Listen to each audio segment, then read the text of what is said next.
business. Without objection. Madam President, last month the Senate Banking Committee reported out a bill to overhaul the financial regulatory system in this country, a bill that was unfortunately designed to invite Republican opposition from committee members as evidenced by the party line vote on reporting it out. At that time, I felt some sympathy for my Banking Committee colleagues who wanted to play a role but were shut out of the process.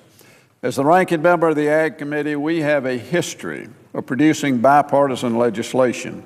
We always respect each other and seek to forge compromise in the name of advancing good public policy. The chairman of the Committee on Agriculture, Senator Lincoln, is always more interested in getting the policy right than engaging in partisan debates. So I held out hope that the Ag Committee could consider our contribution to the financial regulatory reform legislation in a more productive environment than my colleagues on the Banking Committee faced. The issues involved in financial regulatory reform are complex, very important, and involve both the jurisdiction of the Banking Committee and the Committee on Agriculture. The Agriculture Committee has a responsibility to ensure that the Commodities Futures Trading Commission continues to effectively carry out its duties, including any new authorities and responsibilities to regulate derivatives that Congress requires. Before we make a big policy change, we need to ask ourselves whether the solutions that have been proposed by the administration and which are largely reflected in Banking Committee Chairman Dodd's bill will even address the underlying problem. Why take a chance in these uncertain times to make legislative and regulatory changes that could possibly make things worse, potentially drive capital, force the cost of doing business higher, and ultimately even drive these markets overseas? Let me be clear. I am not proposing a do-nothing approach. In fact, I believe there are a number of ways in which we can more appropriately regulate derivatives, and it is Congress's job to write this legislation. We seek input from the administration and our regulatory agencies, but it is our responsibility to consider their suggestions, take into consideration the opinions of the American public, and put forward that which will become law.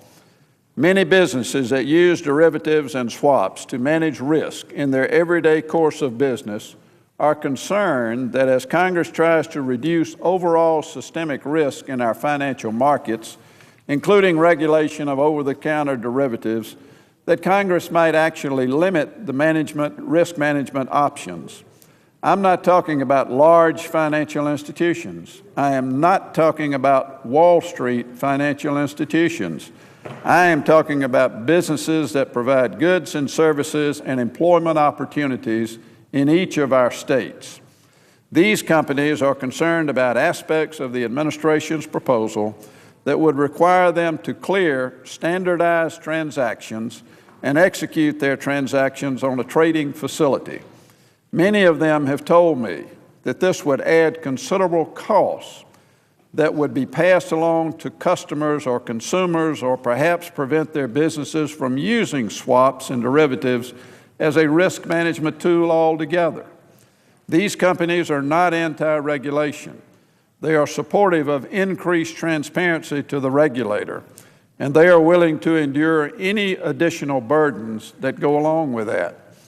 Clearly, the recent past has taught us that the regulator needs more data in order to review and police the entire marketplace. But I am not sure the lesson of the recent market meltdown warrants increased costs to businesses that had little, if anything, to do with creating this financial crisis. Beyond requiring more transparent market data for the regulators, the Agriculture Committee has been exploring how most effectively to apply greater regulation to swap transactions. If Congress is truly interested in addressing the problem as opposed to politicizing the solution, we can no longer ignore the complexities of this market. We must devote time to understanding these instruments and their applications. We must seek to understand the legitimate purposes these complex instruments serve for large and small businesses in each of our states. Chairman Lincoln and I have devoted a great deal of time to understanding the over-the-counter market, derivatives market, its complexities, and its unique and legitimate utility. This is our job as senators on the Committee of Jurisdiction. Unfortunately, our bipartisan negotiations have now been halted due to political influence from the administration. It seems that the administration fears a bipartisan deal on any aspect of financial reform legislation. As the Banking Committee members move towards a bipartisan deal, the administration launched an attack on such efforts, and as Chairman Lincoln and I were just about to conclude our negotiations and release a bipartisan draft on derivatives reform, the administration stepped in once again to shut down the process. The American public should be aware of what's really going on here. Republicans on the committees of jurisdiction have been more than willing to constructively participate in the development of new regulations aimed at addressing what went wrong with our financial system. But the current administration seems more interested in political gain than in really addressing this critical issue. It seems that instead of seeking meaningful reform that both Democrats and Republicans can support, the administration is more interested in trying to divert attention away from health care by changing the subject as we head into the election season.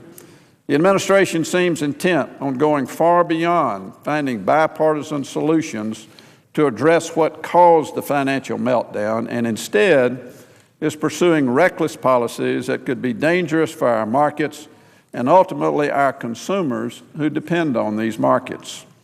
However, it seems to me that the American public is well aware of the financial meltdown because they live with it every single day. The last thing they want is for Congress to spend months talking about it some more. I want to be very clear. A week ago, I was prepared to support a bipartisan compromise on reforming our derivatives market, a compromise that I believe an overwhelming majority of the United States Senate, Republicans and Democrats, could have supported, and one that would have been implemented quickly to provide much-needed regulation. And then the White House stepped in and basically said a bill with Republican support is not worth advancing. They want an issue, not a solution, and want to drag this issue into the November elections in hopes that voters will be focused on reforming the financial system and forget how angry they are about passage of the recent health care legislation. Finally, let me say one more thing about the regulation of derivatives for folks to keep in mind as this process moves forward, which is that Republicans and Democrats generally agree on the major issues relating to derivatives regulation. We all generally agree that there needs to be greater transparency, registration, more clearing, and compliance with a whole host of business conduct and efficient market operation regulations. And this is important because it is a 180-degree shift away from current law where today over-the-counter swaps are essentially unregulated.